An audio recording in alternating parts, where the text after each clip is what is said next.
Boa tarde. Bem-vindos aqui em nome da Subcomissão para a Reinserção Social e Assuntos Prisionais. Nós hoje temos uma audição a requerimento do Grupo Parlamentar do PCP e estão aqui presentes o Sr. Diretor-Geral da Reinserção e Serviços Prisionais, o Sr. Professor Dr. Rui Abrunhosa Gonçalves, a quem cumprimentamos, e também o Dr. José Semedo Moreira, que é o chefe de divisão do Centro de Competências das Relações Externas. Esta audição tem como grelha de tempos a seguinte: há uma intervenção da requerente, que é o PCP, de 5 minutos, a que segue depois uma intervenção inicial da vossa parte de 10 minutos. Depois seguir-se-á uma primeira ronda, em que todos os grupos parlamentares têm 4 minutos.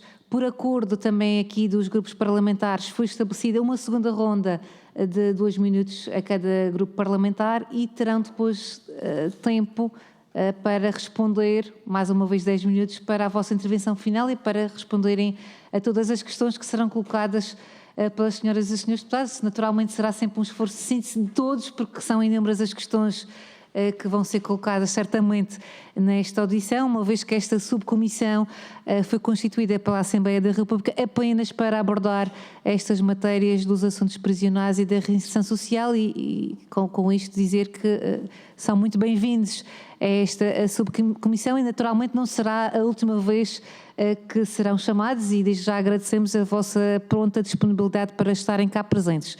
Passaria então à primeira senhora deputada requerente para expor o requerimento do Grupo Parlamentar do PCP, a senhora deputada Alma Rivera. Muito obrigada, senhora Presidente. Antes de mais, gostaríamos de cumprimentar o senhor Diretor-Geral de Reinserção e Serviços Prisionais, o Dr. Rui Abrunhosa Gonçalves, e também o Dr. José Semedo Moreira, o chefe de divisão do Centro de Competências das Relações Externas. Nós estamos a chegar ao fim de um conjunto de audições que requeremos sobre a reinserção e os estabelecimentos prisionais, tendo em conta preocupações e problemas que nos foram sucessivamente sinalizados. Muitos deles não são novos, são um acumular de muitos anos, e sobretudo com a percepção de que talvez não haja uma noção transversal da gravidade de algum destes problemas e da necessidade de intervenção desses problemas, e sentimos isso, por exemplo, quando perante propostas concretas, por exemplo, em sede de Orçamento de Estado, essa falta de disponibilidade para encarar esta área. São preocupações que se prendem com a percepção de que a perspectiva humanista, ressocializadora, que nós também partilhamos e que é aquela que funda o nosso sistema, periga e é posta em causa com uma inadequação de meios, essencialmente de meios de organização do sistema. E, portanto, com uma prolongada falta de meios, prolongada penúria a que têm sido votados estes serviços, nós entendemos que a própria eficácia daquilo que está na gênese, da forma como nós enquadramos as penas e as medidas, precisa que nos dirijamos a este problema de uma forma um bocadinho mais atenta. E, de facto, nós aquilo que pretendíamos ter deste conjunto de audições era uma visão global dos diversos intervenientes, com interesses próprios e com interesses comuns, e chegamos aqui não mais descansados do que aquilo que estávamos, pelo contrário, mais preocupados. Eu julgo que isso é uma percepção que é transversal. E, portanto, para começar e para terminar, gostaríamos de ouvi-los essencialmente sobre questões estruturais, ou seja, problemas infraestruturais, assim é que é. Gostaríamos que partilhassem connosco quais são as principais limitações, onde e quais devem ser as prioridades de intervenção ao nível das infraestruturas, mas também ao nível dos meios, sejam eles materiais, que tivemos aqui já alguns exemplos bastante gráficos, e humanos, sobretudo naquilo que diz respeito à escassez de meios, ou não, mas aquilo que nos vem sendo dito, nomeadamente à preocupação que até 2025, 30% a 40%, por exemplo, do efetivo da Guarda Prisional se irá aposentar. Enfim, são aspectos diversos, que têm a ver com diversas carreiras, de técnicos vários, técnicos de reinserção, outros profissionais que são chamados a intervir, mas que todos eles concorrem para aquele que é um problema de incapacidade de adequar o sistema às finalidades da pena e, sobretudo, o objetivo maior disto tudo, que é também permitir não só a reintegração, mas também limitar a reincidência. Muito obrigada, Sra. Deputada. Então passaria a palavra ao Sr. Professor Dr. Rui Abrunhosa Gonçalves para a intervenção inicial de 10 minutos. Muito obrigado, Sr. Presidente desta Comissão. Senhores deputados e deputadas, muito boa tarde. É um prazer estar aqui para poder então esclarecer e pelo menos dar os dados mais recentes que nós podemos acerca destas questões.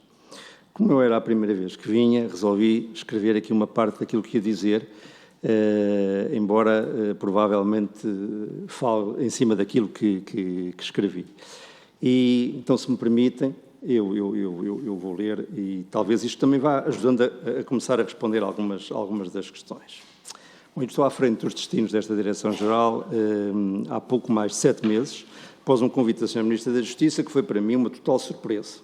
Desde logo por não ser jurista, não é? E muito menos por também não ser magistrado, como os meus predecessores. De qualquer maneira, o que é que eu tinha eventualmente a meu favor era ter sido funcionário dos serviços prisionais, mas há mais de 30 anos atrás, e ao longo desses 30 anos ter vindo também a acompanhar, enquanto académico e investigador, aquilo que se fazia nas prisões, na reinserção social, e, portanto, eu sou um psicólogo forense, um psicólogo da justiça, e isso também nunca me desligou propriamente do sistema. Bom, para nós percebermos os problemas que existem na atualidade, só fazer um bocadinho de história. Esta Direção-Geral de Reinserção e Serviços Prisionais, eventualmente para quem não saiba, surge da fusão há 10 anos atrás, fez em outubro 10 anos, da Direção-Geral de Reinserção Social e da Direção-Geral de Serviços Prisionais. A própria Direção-Geral de Reinserção Social foi uma evolução do Instituto de Reinserção Social, que, por sua vez, também já tinha fagocitado, digamos assim, a Direção-Geral dos Tutelares de Menores. E logo aí começa um grave problema do ponto de vista estratégico, diria eu, não é? No meu entender, a justiça juvenil não tem nada a ver com a justiça dos adultos do ponto de vista da gestão. Mas pronto, tenho isso tudo a meu cargo, não é? E, portanto, como devem calcular, estas questões depois foram afetar muito provavelmente qualquer pensamento estratégico que possa daí advir. Ainda assim, na página da DGRSP estão lá os principais cânones que orientam o funcionamento desta casa. O primeiro, que é bem uma coisa bem a meu jeito, enquanto psicólogo, que é esta capacidade de, enfim, acreditarmos na capacidade de mudança do ser humano, não é? Eu acredito nisso, embora em relação a determinados indivíduos sou um bocado cético, não é? Mas isso vem de facto também da minha postura enquanto investigador. A promoção dos direitos humanos, que é fundamental, a defesa da segurança e da sociedade, a valorização da reinserção social e, naturalmente, a prevenção da reincidência criminal, indo um bocadinho ao encontro que a deputada estava a referir. Agora, para terem um bocadinho a noção daquilo em que eu me meti, não é? Esta casa tem a seu cargo 49 estabelecimentos prisionais, 6 centros educativos, 48 equipas de reinserção social, 12 equipas de vigilância eletrónica e 3 delegações regionais dos serviços de reinserção social, em termos de estrutura global. Isto dá que temos a nosso cargo também 12.600 reclusos, cerca de 30.000 indivíduos a cumprir penas na comunidade, um pouco mais de 100 menores internados, 100 jovens internados e cerca também de 2.800 indivíduos em vigilância eletrónica. Portanto, para gerir tudo isto é preciso realmente muito pessoal. E aqui começam verdadeiramente os problemas e que não vou aqui de forma nenhuma escamotear, nem a tutela de quem eu dependo diretamente, o Sr. Ministro da Justiça, o Sr. Secretário Adjunto da Justiça, tem também escamoteado. Nós temos aqui realmente dois problemas, não é? Um primeiro problema é uma falta, que eu diria, crónica de pessoal, que se foi acentuando ao longo dos anos. E foi-se acentuando ao longo dos anos porque, tirando os guardas prisionais, concursos de ingresso, externos de ingresso, efetivamente não há imensos anos, há mais de década e meia, não é? E, portanto, mesmo na parte dos guardas prisionais, que tem havido algum reforço, se nós apresentamos efetivamente um plano à tutela para vermos um bocadinho como é que iam evoluir as próprias reformas, não é? E num horizonte de 5 anos, nada daquilo que é o grupo de pessoas que entra do ponto de vista, por exemplo, dos guardas prisionais, vai suprir as saídas. Portanto, há aqui um claro déficit que foi partilhado. Portanto, o primeiro aspecto tem muito a ver com esta questão de número de pessoas existentes. No âmbito dos técnicos, do pessoal técnico, eu diria que as questões ainda são mais graves, até porque eu entendo, ainda por cima, que nós devíamos reforçar muito mais o pessoal técnico, sem nenhum desprimor para o corpo da guarda prisional, mas se nós reforçarmos o pessoal técnico, intervimos de uma maneira muito mais eficaz sobre os indivíduos e até libertamos o pessoal da guarda prisional de muitas das tarefas que muitas das vezes têm que levar a seu cargo, não é?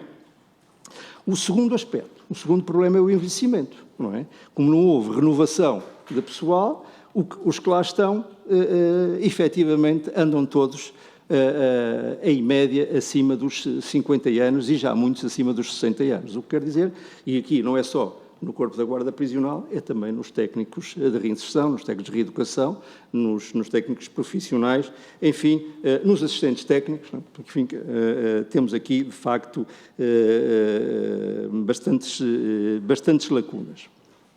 O que é que foi providenciado, ou o que é que está a ser providenciado para isso? Foi realmente a apresentação junto à tutela deste evoluir da população e, no fundo, um pedido para que haja simultaneamente ingressos, mas depois, e essa é outra parte que falta aqui do ponto de vista do pessoal, promoções.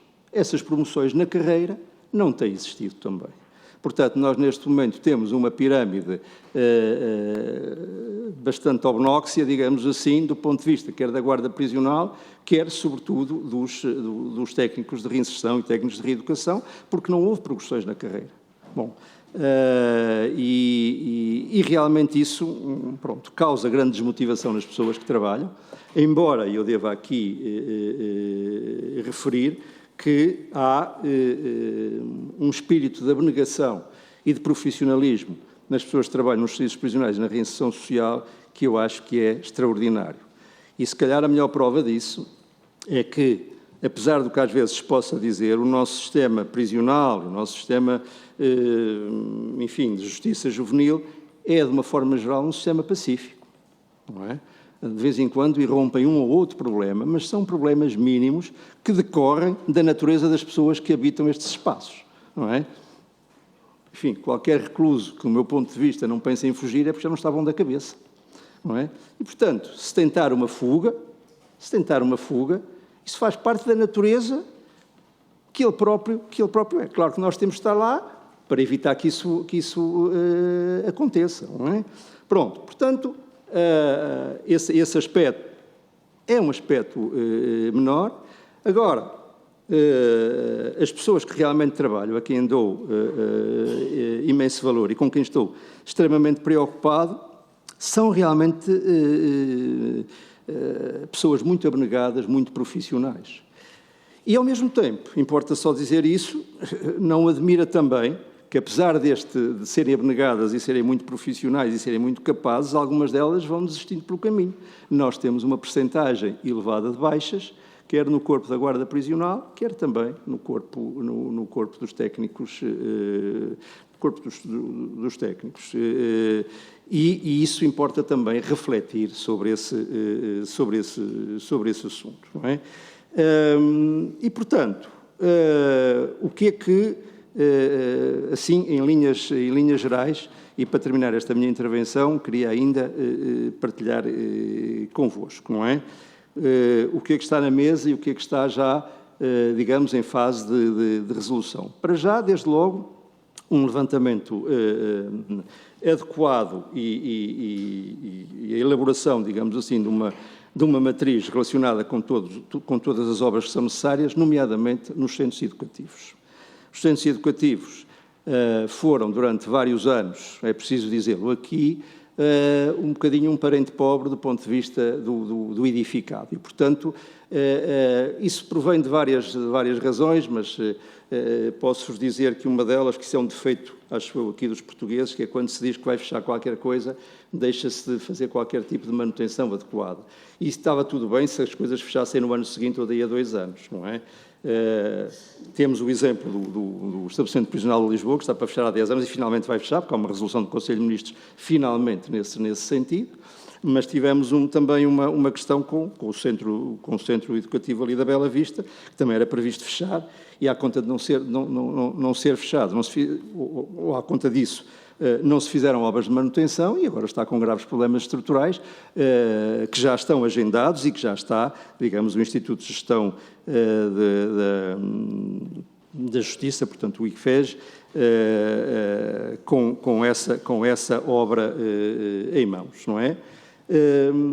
Pronto, portanto, esta questão dos investimentos, que passa também já pelo desenvolvimento de uma resolução do Conselho de Ministros, que vai abarcar toda esta questão do edificado, não só nos centros educativos, mas também nos estabelecimentos prisionais. E eu queria deixar também aqui, e também em algumas equipas de reinserção social, cujas instalações muitas das vezes também carecem claramente de manutenção e melhoria. É claro que eu não tenho a pretensão de resolver tudo num dia, nem entendo que o Governo tenha essa pretensão. E, portanto, tudo o que apresentámos à tutela foi faseado na perspectiva da legislatura.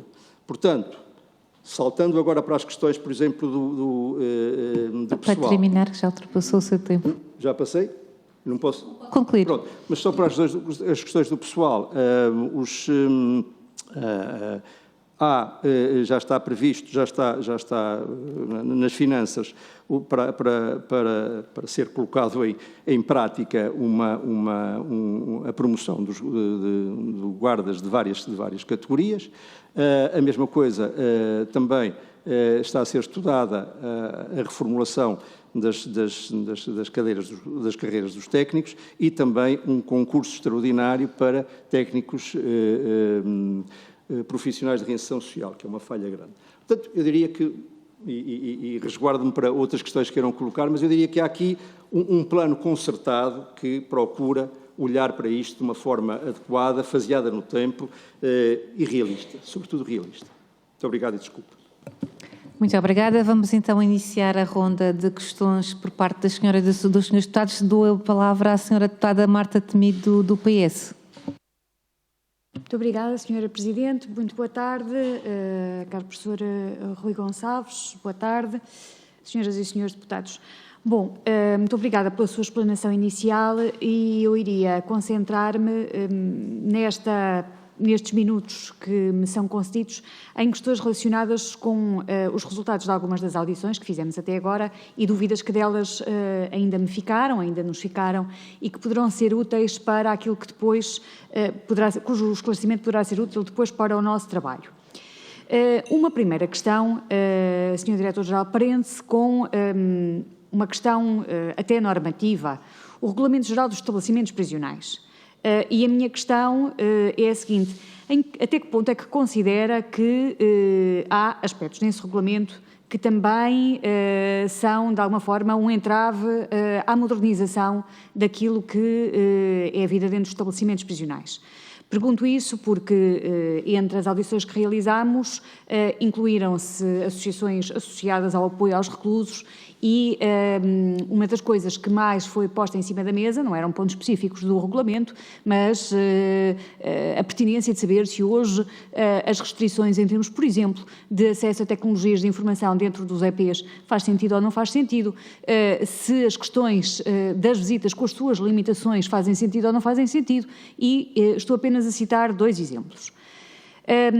E, portanto, na sua vastidão, são muitos artigos e alguns, para quem lê, parecem de facto já um pouco desajustados, até eventualmente das modernas leituras sobre a reinserção social. A pergunta era se há algo previsto relativamente a este tema, como é que encara esta necessidade e esta eventual prioridade, porque não foi suscitada. Depois, relativamente aos estabelecimentos prisionais em si, como edifício, digamos assim, como serviço, a questão das dimensões infraestruturais, eu tenho que perguntar uma coisa, provavelmente a resposta será que houve aqui também pelo meio uma pandemia que interrompeu a aplicação, mas há um relatório de 2017 sobre o sistema prisional e tutelar que aponta para um conjunto de prioridades. E aquilo que nós, de alguma forma nos surpreende é que parece que estamos novamente a atualizar prioridades e, portanto, com alguma dificuldade em avançar. Como do nosso lado, e creio que de todos os que estão nesta comissão, o objetivo é mesmo avançar, perguntava-lhe de que forma é que é possível utilizar aquilo que já está no trabalho passado para acelerar agora este caminho. E perguntava-lhe, Sr. Diretor-Geral, a questão do encerramento do estabelecimento prisional de Lisboa, que é algo que está para concretizar, mas que nos preocupa na medida em que carece de ser bem planeado e trará um conjunto de desafios e, portanto, gostava que nos falasse um bocadinho disso. Ainda, o tema dos meios humanos referiu várias dimensões. O Corpo da Guarda Prisional é uma das dimensões seguramente muito importante, não quer dizer que as dos outros técnicos não sejam, mas ao longo destas audições também nos ficou alguma dúvida, até face à altura em que ouvimos os sindicatos da Guarda Prisional, relacionadas com as eventuais atualizações que esta carreira tenha tido em termos do seu pagamento, da sua remuneração este ano, no início do ano. E, portanto, a pergunta é: houve ou não houve alterações resultantes dos acordos gerais e elas estão ou não estão já a ser aplicadas? Para concluir, enquadramento do trabalho dos reclusos e relatórios individuais de estabelecimento. Enquadramento do trabalho dos reclusos, porque essa também foi uma das questões que foi muito suscitada e que nos parece que precisaria de ser revista, não sei qual é a perspectiva, e relatórios individuais de estabelecimento, porque o formato de um relatório único terá a vantagem de ter uma visão mais de conjunto, mas a desvantagem de deixar o terceiro que quer perceber o que é que se passa neste ou naquele estabelecimento mais perdido. E, portanto, perguntava-lhe qual é o plano em relação a isto. Muito obrigada, Sr. Presidente, Sr. Diretor-Geral, Sr. Presidente.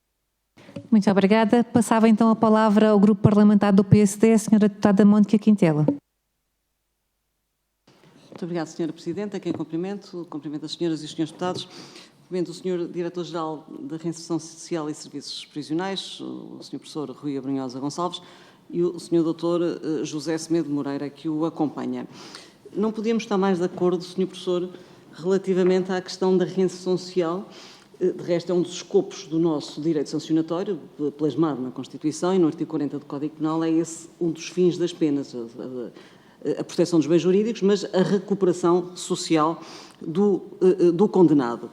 E, conhecendo bem os estabelecimentos prisionais e conhecendo também bem o sistema de justiça, sou advogada há 30 anos, sei também como é que funciona por dentro e como funciona tão mal, designadamente ao nível da reinserção social, que praticamente não existe no nosso ordenamento jurídico. E por isso queria-lhe deixar aqui, sabendo que, enfim, está há pouco tempo no cargo, mas queria deixar aqui algumas questões que também resultam das audições aqui no âmbito desta subcomissão, mas que gostava de lhe colocar e que me respondesse depois no final. Pergunto-lhe como é que está e porque é que ainda se verifica o incumprimento do Plano Nacional de Vacinação das Crianças nas prisões, designadamente para as mães que estão acompanhadas das crianças. Esta é uma questão que lhe coloco. A questão também da agenda do trabalho digno para os reclusos, salário digno, o direito de acesso à segurança social e aos respectivos descontos, bem como a reforma que não só é um incentivo para a recuperação e para a reinserção social, como também para depois, quando saem dos estabelecimentos prisionais, para poderem ter também os descontos e, eventualmente, o direito à reforma. Eu pergunto-lhe também que protocolos é que estão em vigor, sabendo bem que é difícil estabelecer protocolos com entidades patronais que, eventualmente, queiram receber os reclusos. Pergunto-lhe quais são as principais dificuldades e quais os protocolos que têm em vigor e qual o número de reclusos que estão a fazer trabalho e de que maneira, portanto, fora e dentro dos estabelecimentos, fora se for em regime aberto, dos estabelecimentos prisionais. Pergunto também, Sr. Diretor-Geral, quanto é que os reclusos vão receber por elaborarem por irem construir os confessionários nas Jornadas Nacionais de Juventude. A Sra. Deputada Marta Temido há bocado falou da questão do Regulamento Geral dos Estabelecimentos Prisionais.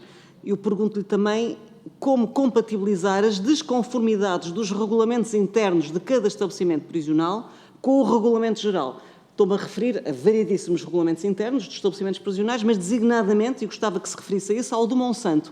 O estabelecimento prisional de Monsanto tem um regulamento interno, nós sabemos que é um estabelecimento prisional de alta segurança, mas sabemos que tem um regulamento interno que não admite que entre nenhum bem lá dentro. Designadamente, não pode entrar, por exemplo, uma televisão, mas deixam que tenham televisões, só que têm que as comprar lá dentro.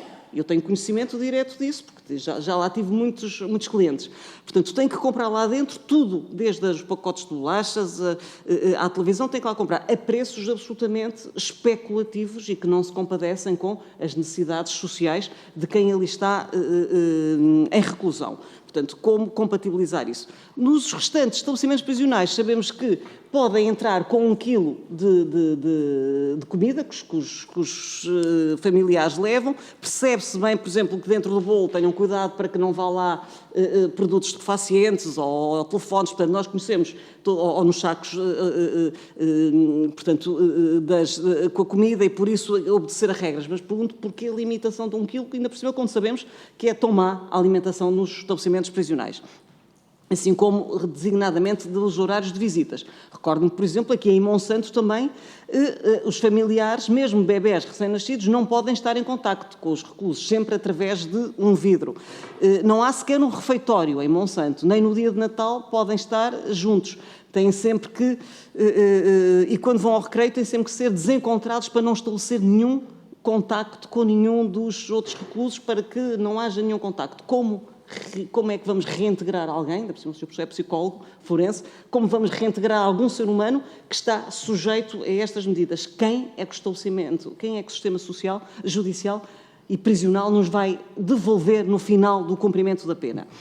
Pergunto-lhe também das condições degradantes dos inimputáveis nos estabelecimentos prisionais, designadamente não só daqueles que não têm lugar nos hospitais, estou-me a recordar do Hospital Psiquiátrico, o Hospital Prisional de Caxias, que no ano passado não tinha vagas para receber mais doentes psiquiátricos, portanto, não obstante não estar vocacionado para inimputáveis, não tinha vagas. Eles tinham 47 internados no ano passado, depois tiveram que ser levados drenados para Santa Cruz do Bispo, portanto, a clínica psiquiátrica, e também para o Magalhães Lemos. Portanto, como é que está esta situação? Para terminar, Sr. Presidente, só mais um minuto. Portanto, não só temos este problema, como temos um problema ainda mais grave, que é quando eles não estão em meio hospitalar e estão dentro dos próprios estabelecimentos prisionais. E não posso deixar de dizer, já disse isso à Sra. Ministra da Justiça, anterior à doutora Francisca Van Dunen, e gostaria que o Sr. Diretor tivesse conhecimento, que há pessoas, recordo-me, por exemplo, há situações que estão em tribunal, de raparigas que foram internadas compulsivamente, estão no Magalhães Lemos, foram violadas por reclusos que lá estavam, foram ao Hospital de São João, onde foi confirmada a violação, e depois regressaram ao Hospital Magalhães Lemos e puseram-nos exatamente no mesmo local e perto e ao lado do agressor que as tinham violadas. E mesmo para terminar, Sra. Presidente, e pedindo desculpa pela tolerância, por estar a ultrapassar o tempo, mas não posso deixar de questionar mais isto. a questão da falta dos recursos humanos e dos recursos materiais, que aqui já se falou, por exemplo, as carrinhas celulares que não têm sequer cintos de segurança, e nós sabemos que é um perigo o transporte dos reclusos e dos guardas prisionais. Gostava também que se pudesse pronunciar sobre a diminuição do orçamento da Direção-Geral de Reinserção Social desde 2020 até agora e, por fim,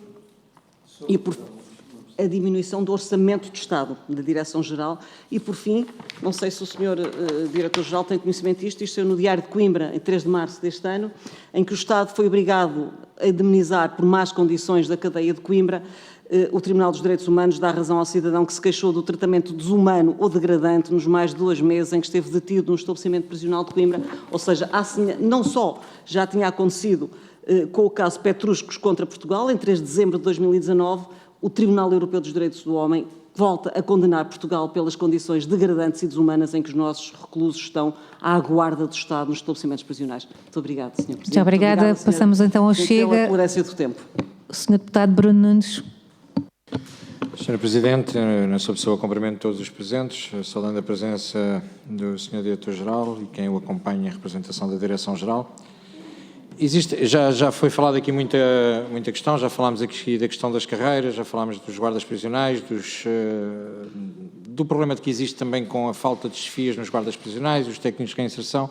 Uma das primeiras coisas que percebemos é quando ouvimos por parte do Governo a dizer que a revisão das carreiras, há uma coisa que é certa, que a partida será feita depois a partir de 2025, ou seja, será feita antes, mas entrará em vigor em 2025. Perceber o que é que considera acerca disto. Mas depois há aqui casos concretos, e para não repetir as perguntas que aqui foram feitas, e falando das questões, das condições dos serviços prisionais, esta subcomissão visitou Ponta Delgada. E eu não vou repetir aquilo que já falámos acerca de Ponta Delgada, as condições de Ponta Delgada são subejamente conhecidas, mas, no entanto, aquilo que tenho, uma informação e gostava de uma clarificação de saber se isto é verdade, se é mentira, é que dias depois da visita desta subcomissão, 16 reclusos foram transferidos para Lisboa. Que hoje em dia, à data de hoje, estão novamente 45 reclusos numa cela que deveria ter não mais do que 33 reclusos. Ou seja, depois da saída dos 16 que foram transportados para o continente, tal como nós já alertámos, atualmente já está com 45. E eu gostaria de confirmar se isto é verdade ou não, que neste momento o excesso de reclusos dentro desta cela se deve também ao facto da Força Aérea ter pedido 45 mil euros para transportar os reclusos que estão a mais dentro da cela. E se isto é verdade, que existem estas condições humanas em Ponta Delgada e que a Força Aérea pediu 45 mil euros. Depois, em março de 2022, foi emitido um documento que eu não quero acreditar que seja verdadeiro e daí vou-lhe perguntar se é verdadeiro, se tem conhecimento. Pelo que percebi, já o antecede, mas saber se foi verdade que existia quando chegou, se o mantém hoje em dia como o manual de recomendações técnicas referente ao acompanhamento de pessoas transgénero privadas da liberdade. Que foi, e o documento que eu tenho, a ser verdade, diz que foi emitido pela Direção-Geral de Reinserção e Serviços Prisionais em março de 2022. Ora, este documento diz qualquer coisa como o procedimento de revista deve sempre ser executado de forma profissional e respeitosa, de maneira menos intrusiva possível, de acordo com as necessidades de segurança que devem adotar, avaliando os casos. E aqui estamos de acordo. Pois diz, a realização de revista deverá ser realizada por elementos de serviço de vigilância e segurança do mesmo género ou com o qual a pessoa transgénero se identifica.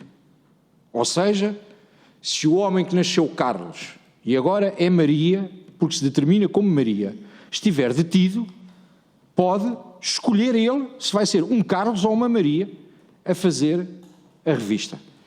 Indo por aqui fora, isto chega ao ponto, este documento chega ao ponto de dizer se o sexo de nascença do indivíduo for desconhecido, este deve ser perguntado à pessoa ou determinado pelo pessoal médico e que nunca deve ser feita uma revista para se tentar entender. Este documento é gritante, é, no nosso entendimento, uma discriminação para a própria pessoa, discrimina todos aqueles que estão em reclusão e nós não queremos acreditar que este documento seja verdadeiro. A ser verdadeiro, eu deduzo pela data que é anterior à sua Direção-Geral, e eu pergunto-lhe diretamente se, quando chegou, encontrou este documento, que é muito extenso, o documento são 22 páginas, da minha opinião e da opinião do meu partido, de barbaridades. Esperemos que, caso o tenha encontrado e não tenha sido feito por si, queria saber se o mantém como uma forma de funcionamento dentro das cadeias em Portugal. Obrigado.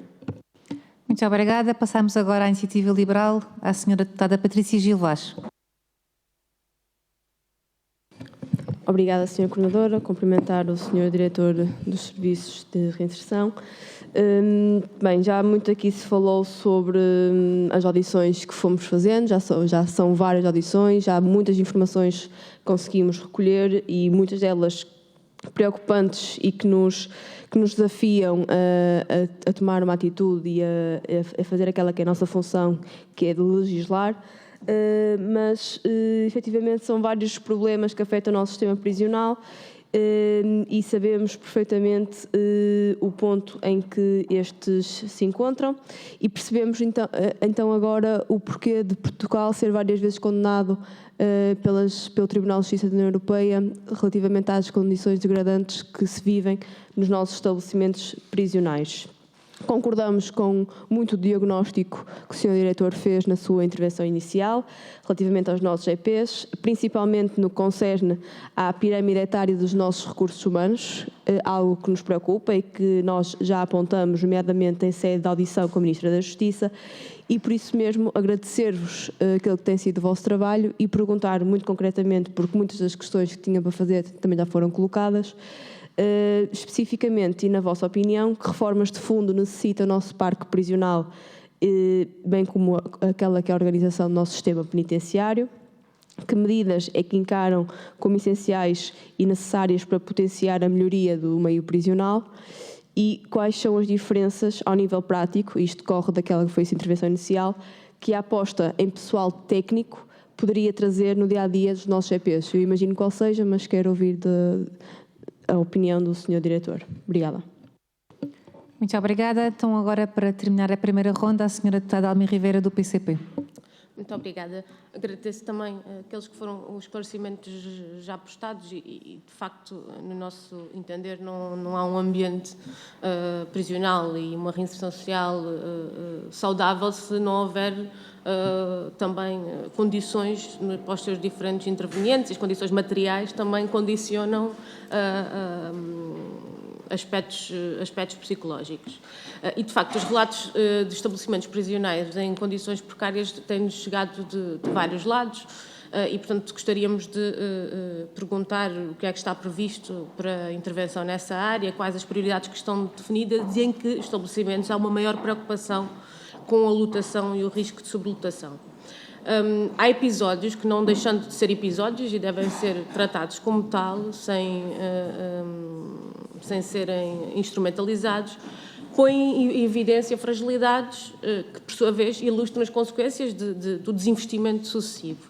E nós tivemos conhecimento, por exemplo, que no sábado 4 de março ocorreu um incêndio no Hospital Prisional de Caxias que terá sido causado por um recluso com problemas do foro psiquiátrico, que pegou fogo a um colchão e, portanto, a partir daí resultaram assistidas 26 pessoas. E este caso leva-nos a algumas perguntas. Nós tivemos conhecimento, por exemplo, que há acessos de emergência no topo dessas aulas que foram feitos a quando da construção do edifício e que hoje não estão abertos, têm as portas soldadas e, portanto, impossibilitam o acesso. E a preocupação que nos chegou foi a existência de um plano de evacuação para os casos de emergência, a formação dos guardas prisionais para estas situações em particular, mas também para outras circunstâncias, por exemplo, para a prevenção do suicídio, para a própria defesa pessoal, enfim. E se essa formação ocorre no período de trabalho ou se acaba por acontecer no período, nas folgas dos guardas. E também se essa formação é suficiente, porque há uma percepção dessa escassez. Uma outra questão particular prende-se com o acompanhamento médico que é feito aos trabalhadores dos serviços prisionais. Por exemplo, deste incêndio, quanto sabemos, resultaram algumas baixas. Isto leva-nos a uma questão que nos parece pertinente e que é algo que julgamos devemos refletir, que, portanto, a partir de 2011, aquilo que consta é que os serviços, os trabalhadores dos serviços prisionais deixaram de poder recorrer aos serviços sociais do Ministério da Justiça, aliás, a corpo da Guarda Prisional. E, portanto, isso é uma informação que temos, gostaríamos de saber se corresponde à verdade, e também que em 2018 foi inaugurada uma unidade de saúde ocupacional, e, portanto, como é que isso, de facto, se revela depois do ponto de vista do acompanhamento em saúde destes profissionais. Para me preparar, para terminar, há também alguns relatos de diferenciação das atuações da direção entre estabelecimentos que se extrapolam as margens do Regulamento Geral. Por exemplo, aquilo que nos relatam são casos em que a violência de reclusos é tratada de formas diferentes, em que, no caso de greves, a aplicação dos serviços mínimos também varia de sítio para sítio, enfim. Ainda sobre a guarda prisional e sobre o horário de trabalho. Nestas audições passaram várias reivindicações, uma delas é a questão da regulamentação própria da carreira, além da sua valorização, mas também sobre a matriz do horário implementada em 2018, que tem servido para suprir a falta de efetivo à custa da sobrecarga dos guardas a nível de trabalho suplementar. Isto preocupa-nos pela segurança, preocupa-nos pela sobrecarga que significa para estes trabalhadores, e, portanto, perguntamos se tenciona manter esta matriz de horários. Mesmo para terminar, se entende que os dados sobre a reincidência são suficientes ou se é necessário estudar este âmbito, e mesmo para terminar, se a senhora Presidente ainda acreditar em mim, no site da Direção-Geral há um último balanço social publicado em 2014, que para nós é de grande interesse conhecer a sua evolução e até para os intervenientes políticos, para a sociedade em geral, conhecerem qual é o estado da arte. Portanto, nesse sentido e dessa informação, questionávamos quantos técnicos de reinserção são precisos, quantos enfermeiros e médicos e outros técnicos, e quantos guardas prisionais estão em falta neste momento no nosso sistema. Muito obrigada. Muito obrigada. Inscrições para a segunda ronda. Sr. Paulo Muniz, 2 minutos.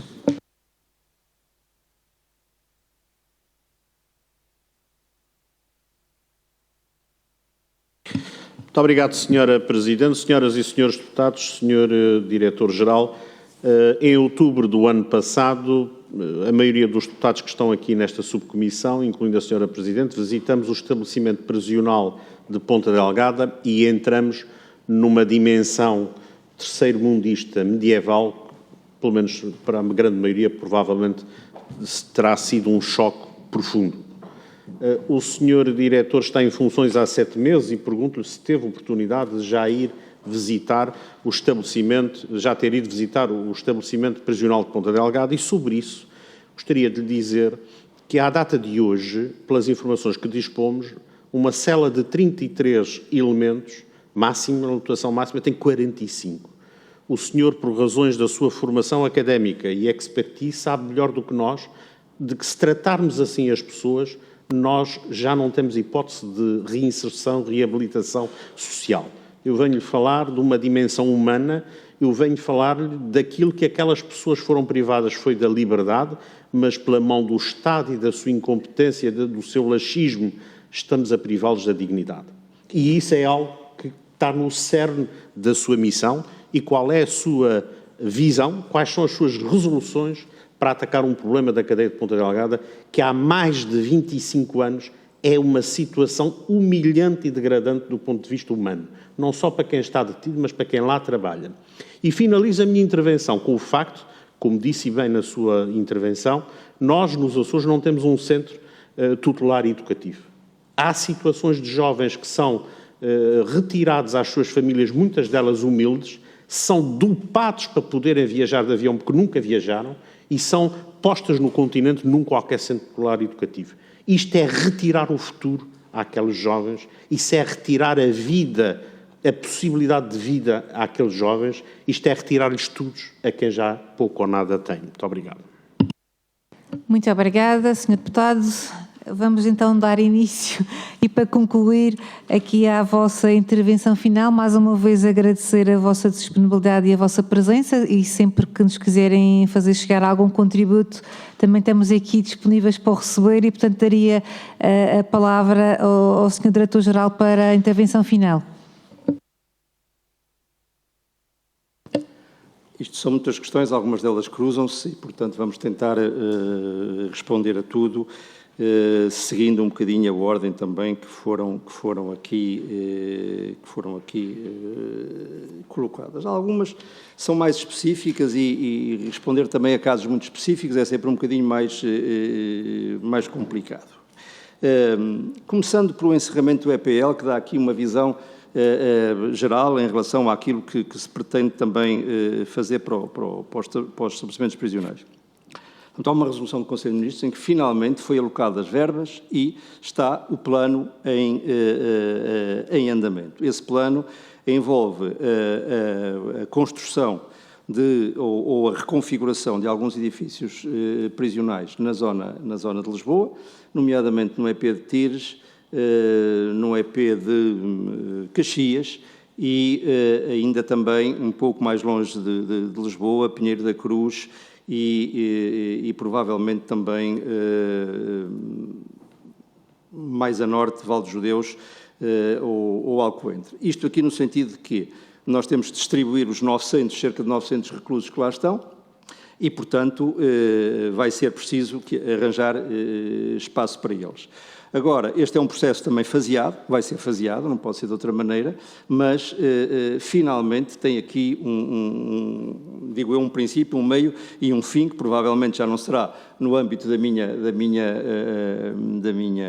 comissão de serviço, mas as coisas finalmente têm este desfecho ao fim desses anos todos de espera. E dando um bocadinho um salto para as questões das construções, das obras, etc., está em preparação uma resolução do Conselho de Ministros que vai abarcar obras mais gerais noutros estabelecimentos prisionais, nos centros educativos, e que, portanto, pretende, de uma vez por todas, diminuir as dificuldades e aquilo que existe de negativo nestes espaços. E vamos lá ver. Ponta Delgada é claramente um sítio onde ninguém devia estar preso. Começo já por aí, eu estive lá, conheço o estabelecimento prisional já há muitos anos, não é? É uma estrutura também do século XIX, não é? E que, portanto, não serve para prisão.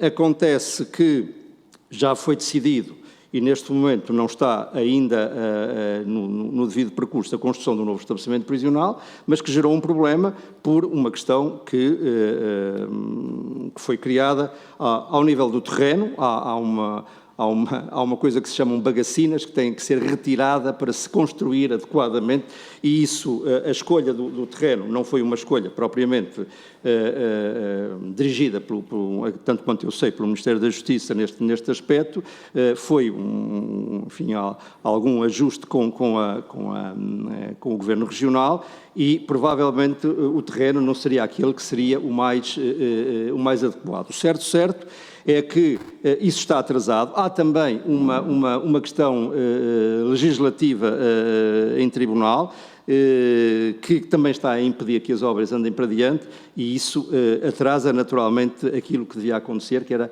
a construção o mais rapidamente possível. Mas, entretanto, não deixámos de fazer obras no estabelecimento antigo, nomeadamente já foi criada uma aula feminina, portanto, completamente moderna, isso foi terminada ainda no final do ano passado, mas ainda existe uma parte que há uma certa sobrelotação. O que é que eu devo dizer? Devo dizer que A greve dos guardas prisionais, que assolou, digamos assim, os estabelecimentos prisionais entre agosto e dezembro, complicou as coisas no sentido em que era uma greve às diligências e, portanto, nós não pudemos fazer transferências.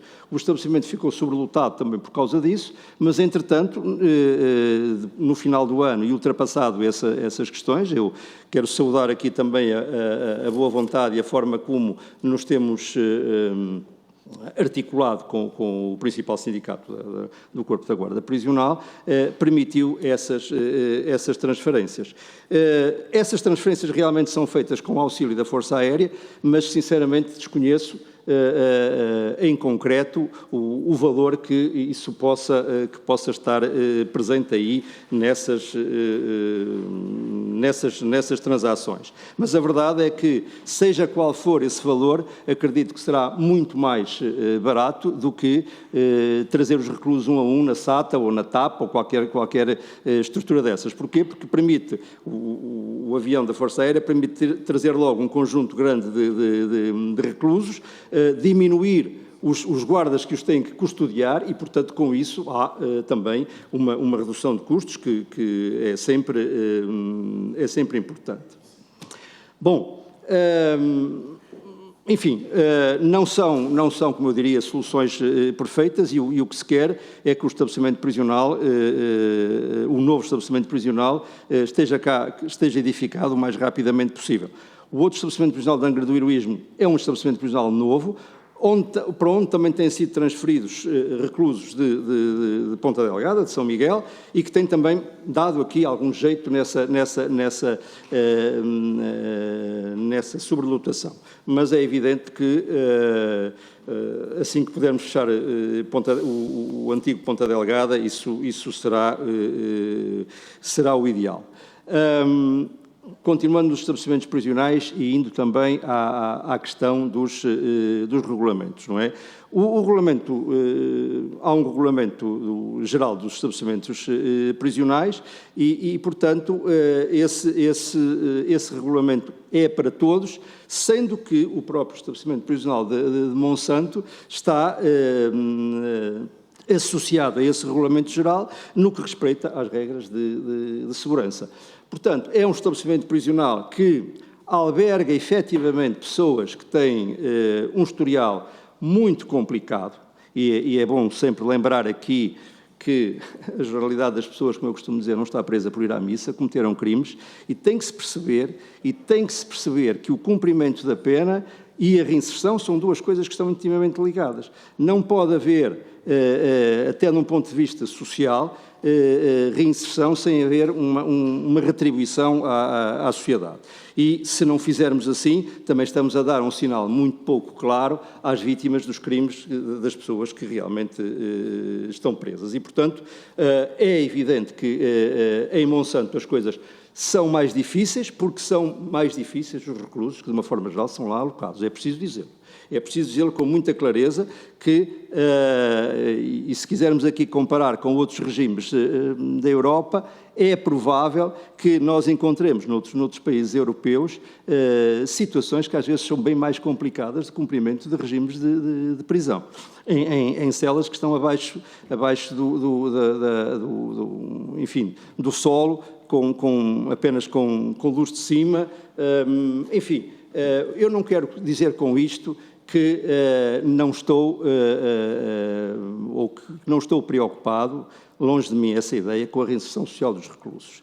Agora, eu sou uma pessoa que sempre tive o cuidado de, quando trabalho com pessoas que cometeram crimes, alertar efetivamente e levá-las a trabalhar tudo aquilo que tenha a ver com a sua culpabilidade e tudo aquilo que tenha a ver com aquilo que possa ser o ressarcir das vítimas. E, portanto, digamos que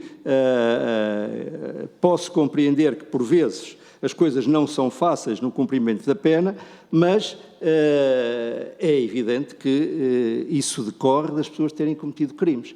E, portanto, também não alinho, de forma nenhuma, nesta ideia de que a generalidade das pessoas que cometem crimes são vítimas da sociedade, porque não é bem assim. Não é de todo, aliás, assim. Não é em muitos dos casos.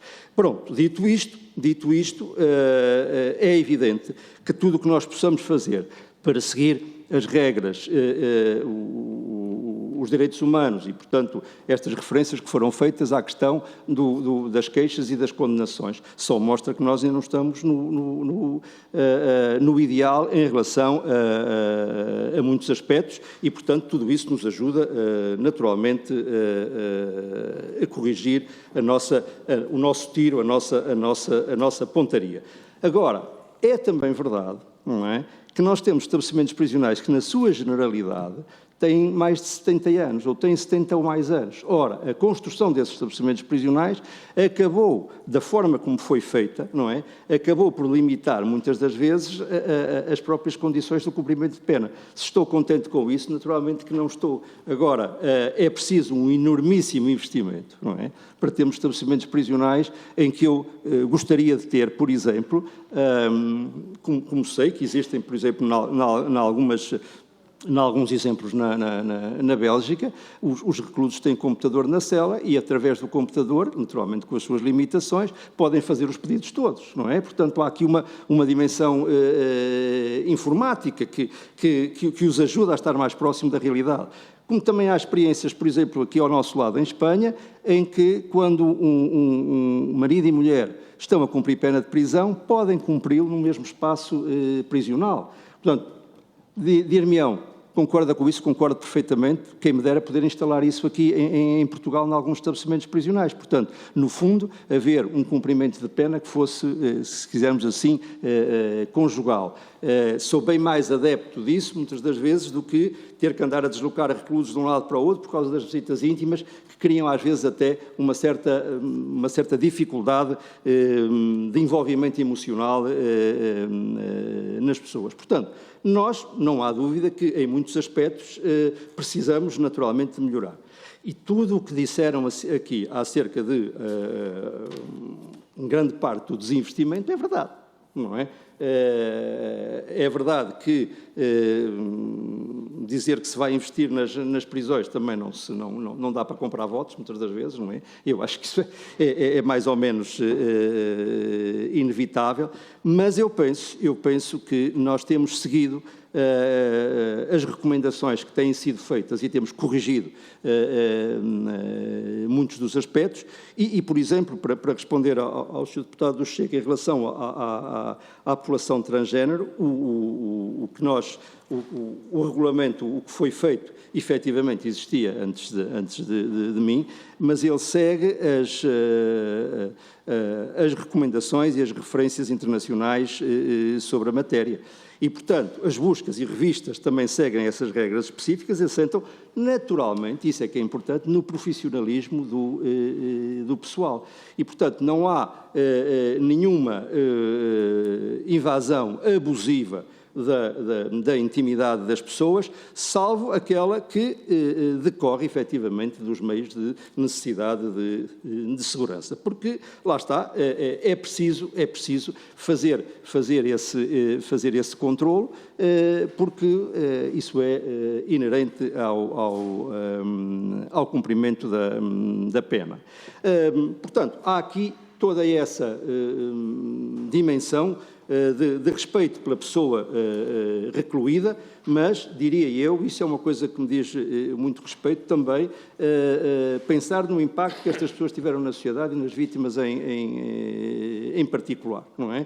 E, portanto, não esquecer isso, porque isso é relevante também para o trabalho da reinserção social, porque é importante dizer que, muitas das vezes, as pessoas que cometem crimes só falam de vergonha. A vergonha é um sentimento que só lhes diz respeito a ela e eu quero que falem de culpa, que é um sentimento que diz respeito às vítimas. E só assim podemos ter realmente uma mudança de paradigma interno em relação à reinserção social. Mas também é verdade, e eu há bocadinho disse isso en passant, que há muitas pessoas que essa reinserção social, eu diria que é uma miragem. E é uma miragem porquê? Porque tem aquilo que se chama um estilo de vida criminal, estão há 30, 40, 50 anos nesse estilo de vida criminal e o seu mudar de agulha cá fora é muito difícil. E, portanto, é preciso lembrar que não obstante pertencerem àquela máxima de serem bons reclusos, acabam por ser maus cidadãos, não é? No estabelecimento prisional portam-se bem, não têm castigos, mas realmente, quando vêm para o exterior, por mais trabalho que se faça internamente com eles, a sua vontade de mudança é realmente reduzida. Isto não é para nós desistirmos, é para nós percebermos que temos que muitas das vezes apostar naqueles indivíduos que nos dão mais hipóteses e nesse sentido, acho que também tem que haver aqui algum cuidado no investimento dos nossos meios, mas naturalmente, por exemplo, quando falamos de trabalho, nós ocupados na prisão, a trabalhar, temos mais de 5.000 e tal indivíduos, e não estamos aqui a contar sequer com os indivíduos que estão na escola, que é outro tipo de ocupação. Agora, é preciso dizer que temos cerca de 2.500, julgo eu, 2.500 preventivos. Os preventivos são muito mais difíceis de ocupar e de investir em termos de uma ocupação. Depois também temos muitas pessoas com penas muito pequenas, que, a meu ver, é uma aberração. Mas não é uma coisa que nós possamos para já mudar. É uma questão de alteração legislativa. Pessoas a cumprir 30 dias, 40 dias, 50 dias, 80 dias, até cerca de um ano, estas pessoas vão para a prisão, só se vão criminalizar. Porque a possibilidade de investimento com elas, do ponto de vista da mudança, é realmente reduzida, não é? E por via disso vão lá, mas é contactar com fatores criminosos. Qual é que é a minha opinião? Essas pessoas nunca deviam ir presas, deviam estar a cumprir outra medida, nomeadamente em vigilância eletrónica, que nós sabemos que é uma boa hipótese. Mas aí também temos que reforçar mais uma vez o número de técnicos que nos faltam na vigilância eletrónica, não é? Portanto, isto é uma manta curta que se puxa de um lado e sai do outro. Mas a minha aposta é, evidentemente, sempre reduzir o número de pessoas que estão dentro da prisão, nomeadamente estas pessoas que eu acho que não vão lá fazer nada, não é? Não me quero perder aqui nada, nem quero deixar nada de fora, mas em relação há bocadinho falei do bom relacionamento com o Corpo da Guarda Prisional. Só para vos contar, o primeiro contacto que tive com o sindicato, quando eles me foram cumprimentar por ser diretor-geral, ser o novo diretor-geral, isto foi logo nos primeiros dias de agosto, vieram logo com um pré-aviso de greve, não é? E eu disse, estamos a começar bem este nosso relacionamento, porque realmente assim, mas disse-lhes também, eu compreendo perfeitamente as vossas razões e estou do vosso lado. Não se pode esperar que alguém que esteja 15 anos numa mesma posição profissional não esteja revoltado. E é por isso que, entretanto, desenvolvemos os esforços logo para as promoções dos seus guardas prisionais, que, mais uma vez, estão a aguardar só a luz verde no Ministério das Finanças, não é? E dizer que todos os serviços mínimos foram negociados com eles.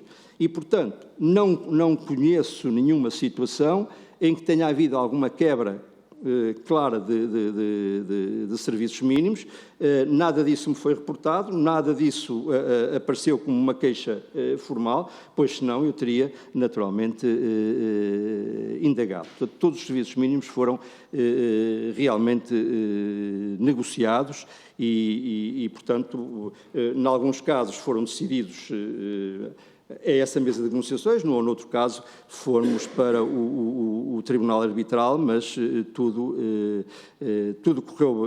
correu bem nesse sentido.